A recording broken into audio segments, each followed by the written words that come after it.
I feel like I was lied to. When I was a kid, I remember my teacher asking me what I wanted to be when I grew up, and I remember saying that I wanted to be a paramedic. And my teacher encouraged me to do it, which she should have done, but I felt like in school, you're not shown the real way to do things. Let me explain. So I wanted to be a paramedic, right? And every teacher in school told me that I can do it and I can do anything I want. And I'm gonna be honest here, my grades in school were not good at all. I remember caring about school in elementary school, and then at the beginning of middle school I cared, but then this happened. For the record, I have no regrets about playing Modern Warfare 2 for all those hours and not trying as hard as I should have in middle school. But if you are in middle school right now or high school, please don't do what I did. It'll help you in the long run. Anyway, my grades were never good from grade A until I graduated high school. I literally did the bare minimum to pass.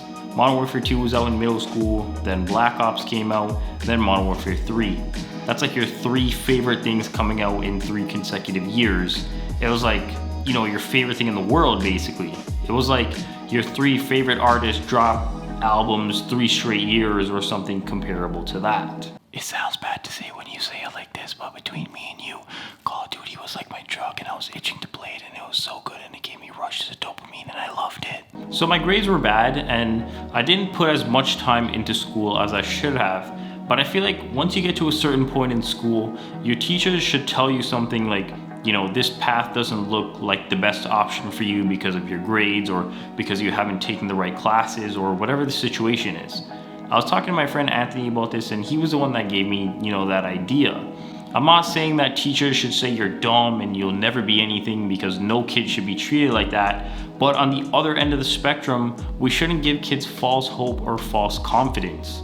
Like, I don't know why I wanted to be a paramedic. Maybe it's because I wanted to drive fast like the people from Fast and Furious, but all I know is that I wanted to be one. But I didn't take any university level courses in high school, which you probably had to take, and none of my teachers ever told me that I had to. I remember telling them I wanted to be a paramedic and them telling me to go for it, but what I really wanted or what I really needed was some guidance or somebody to put me on the correct path, but all I got were a few words of encouragement. It's like, trying to find something in a grocery store and you ask somebody that works there where a certain item is and they just tell you, yeah, it's somewhere in here, you can find it. Like, what? But on the other end of the spectrum, I do sympathize with teachers because there are also, 2,000 other students in your school that are all fighting for guidance and time to ask their teachers things about post-secondary and, stuff like that. So I don't really blame teachers, to be honest. They have, 30 kids in one class, and there's no way that you can give equal attention to 30 kids because some kids might be slower, some kids might not have a great attitude towards school, some kids might be assholes, who really knows? But the other gripe I had about school is that it doesn't really give you a path that's customizable in a sense.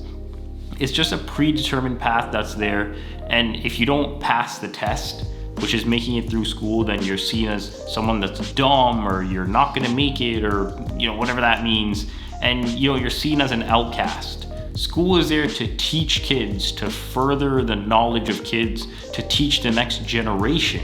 Like, whether we like it or not, one of the kids that are in school right now, or one of the kids that were in my class, they're going to be the next prime minister, world leader, or somebody that's in a leadership role. But how can we teach people to lead if we're on predetermined paths that we have to follow? Like, why didn't school teach me about taxes or credit or buying a house? Because it's not beneficial to the school system to teach people real knowledge. School is there for you to be shaped how society thinks you should look or what society thinks you should be. It's a cookie cutter and you're the dough, essentially.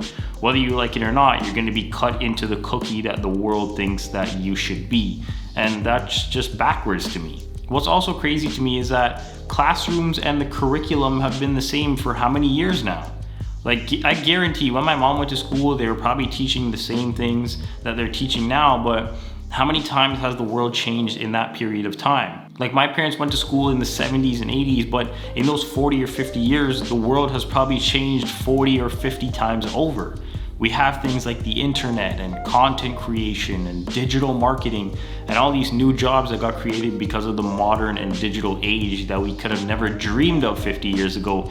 So how is it that even in this modern age, we're still forcing kids to learn about finding the area of triangles? Like, I have a friend that's going into computer science. Like, he's gonna do coding and stuff like that. And he's graduating from university next year, I'm pretty sure. And I told him that I envy him. And he's like, why? And I told him it's because he knows what he wants to do and he's going to school for it. And I think he told me he knew when he was like 16 or something like that. Obviously, decisions can always change, so maybe he wakes up tomorrow and he hates it, but that's beside the point, because at this point, he knows what he wants and he's working towards it. Anyway, one thing I don't understand is, by the time you get to school, you hopefully know the basics of school and you have basic knowledge, right? You can spell, you can write, you can do basic math, things like that. So why is it that if I want to be a computer programmer that I have to take science in grade 9 and grade 10? I'm talking like biology science, not computer science, because, hopefully if you want to be a computer programmer, you know that you have to take computer science, right? But if I know I want to be a food photographer or a photographer in general, why do I have to take 4 years of English class? Like, I was born in this country. English is my first and only language. Don't I speak the language well enough that it's an option for me? Like, if I want to be a writer or something like that, why do I need to learn what a gerund is or something if it's not going to help me in the future? I've found the area of probably tens or hundreds of triangles in my high school career, but not once have I used it in my time outside of school because I was never going to do anything involved with finding the area of a triangle. Look, I'm not saying school is bad and you shouldn't go and you should drop out and throw your life away. But what I am saying is that I don't understand how everything we've done and every company there is and almost everything we know has changed in the past 50 years except school. And it just doesn't seem right to me, because it's like we're teaching the next generation the old way of doing things. And for the record, before somebody accuses me of scolding my teachers are literally teaching the next generation, and I applaud them for that. In a world where it seems like everybody is hooked on how much money they can make and how quickly they can retire, teachers are making a huge sacrifice by being a teacher, because let's be honest, nobody becomes a teacher with the intention of making a lot of money. But I think these people are still underpaid every day because of the amount of workplace stress that they have, and they still make things happen and they still do their best to have a positive impact on kids everywhere. I've had multiple amazing teachers in my life, and I doubt any of them are watching this. Maybe sometime in the future they will, but I'll end with this. Kids, if you're watching this, finish school and just find what you want to do and focus on that. Yes, sometimes school is bullshit, but at the end of the day, I'd say that the amount of value you get from it is pretty good, all things considered. And as always, thanks for watching.